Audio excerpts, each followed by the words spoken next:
Hello everyone, I hope you are doing well. Today we'll talk about how to fix or how to solve the problem of you don't have permission to access.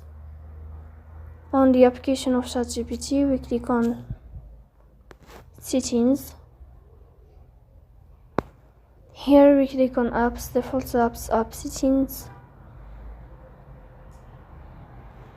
Then we search about ChatGPT and we click.